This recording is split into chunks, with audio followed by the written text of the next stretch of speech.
সম্মানিত উপস্থিত ভিউয়ার্স, দর্শক ও শ্রোতাবৃন্দ, আমরা রাসূলুল্লাহ সাল্লাল্লাহু আলাইহি ওয়াসাল্লামের জীবনের 1000 অধিক সুন্নাহ সিরিজ আলোচনার 58 নম্বর ভিডিওতে কিছু সুন্নাত আলোচনা করব। এর প্রথমটি হলো যে মুসল্লিরা যখন সেজদা তাসবিহ পড়বে এবং রুকুতে তাসবিহ পড়বে, এই তাসবিহগুলো যেমন আগে গেছে আমরা একাধিকবার পড়বে, এটা বলেছি আমরা। কিন্তু রুকু এবং সেজদায় এটা যেটা বলা হচ্ছে, বিশেষ করে সেজদা শুধু তাসবিহ পড়বে এমনটি না, তাসবিহ ছাড়া অন্য দোয়া সুন্নাহ। তাসবিহের কথা আগে বলা হয়েছে, আগের ভিডিওতে বলেছি। এখানে তাসবিহ ছাড়াও যে তাসবিহগুলো আছে, যেমন আপনি সেজদায় গিয়ে সুবহান রাব্বিল আলা একবার তো পড়তে অনেক ওয়াজিব বলেছে, এরপরে 3 বার 5 বার বেশি পড়া সুন্নাহ, আগে আলোচনায় বলেছি আমি। কিন্তু এখানে যেটা বলা হচ্ছে, তাসবিহ পড়লেন সুবহান রাব্বিল আলা, সুবহান রাব্বিল আলা, সুবহান রাব্বিল আলা 3 বার পড়লেন, সুন্নাহ সওয়াদা হলো, বা 5 বার পড়লেন, 7 বার পড়লেন। এরপরে অন্য দোয়াটাও সুন্নাহ, এখানে অন্য দোয়াটিও সুন্নাহ, যেটা নাকি মুসলিম শরীফের বিশুদ্ধ হাদিসে রাসূলুল্লাহ সাল্লাল্লাহু আলাইহি ওয়াসাল্লাম যেটা বলেছেন, আকরাবু মা ইয়াকুনু আবদু মির রাব্বিহি ওয়া হুয়া সাজিদ ফাআকসিরু ফীহি মিনাদ দুআ, যে বান্দা আল্লাহর সবচেয়ে কাছে হয় সেজদা অবস্থায়, সুতরাং তোমরা সেজদা বেশি বেশি দোয়া করো। তো সেজদা বেশি বেশি দোয়া করতে বলছেন, তার বেশি দোয়া মানে শুধু তাসবিহ না, তাসবিহর বাইরে অন্য দোয়া করতে হবে, এটা বোঝা যাচ্ছে। এই জন্য যে সমস্ত জায়গাতে দোয়া কবুল হয় তার অন্যতম সবচেয়ে গুরুত্বপূর্ণ জায়গা হলো সেজদা।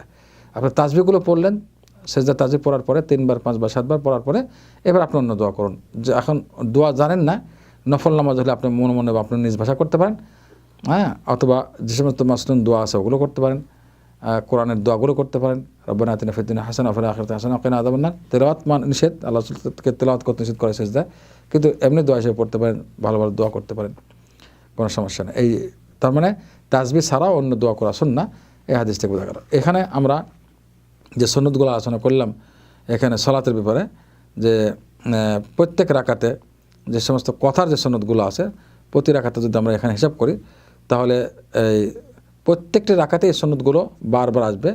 যে সুন্নতগুলো আগে আলোচনা করা হয়েছে সেগুলো প্রত্যেক রাকাতে আসবে। শুধুমাত্র প্রথম রাকাতে যে দোয়াউল ইস্তিফতা বা সানা পড়া হয়, সানা ছাড়া অন্য দোয়াগুলো প্রত্যেক রাকাতে আসবে।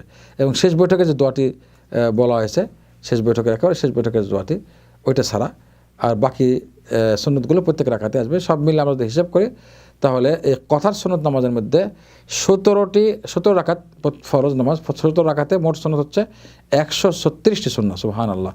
তাহলে যে এখানে 136টি সুন্নাহ, যদি আমরা প্রত্যেক রাকাতে 8টি করে সুন্নাহ ধরি, তাহলে এভাবে হিসাব করে এত করে সুন্নাহ পাওয়া যাচ্ছে। তাহলে নফল নামাজ যদি ধরে নেই যে 25 রাকাত যদি ধরি, নফলের বর্ণনা যেটা আগে করা, সে 25 রাকাতে যদি ধরা হয় প্রত্যেক রাকাত, তাহলে দিন এবং রাত্রিতে এই 25 রাকাতে 175টি সুন্নাহ আদায় হচ্ছে, যেটা নফলের মধ্যে। তো নফল নামাজেও 175 এবং ফরজ নামাজে গিয়ে 170, এই মিলে হিসাব করে দেখুন কত সুন্নাহ আমরা নামাজের মধ্যে আদায় করতে পারি। ফরজ ছাড়াও সুন্নাহগুলো আমরা আদায় করতে পারি। দুটো দোয়া নামাজের মধ্যে, যেটা নাকি দোয়াউল ইস্তিফতা বা হাসানা, এটা একবারই আসে প্রথম রাকাতে, আর শেষ বৈঠকের দোয়াটা এটা একবারই আসে। বাকিগুলো প্রত্যেক রাকাতে আসবে, বারবার আসবে।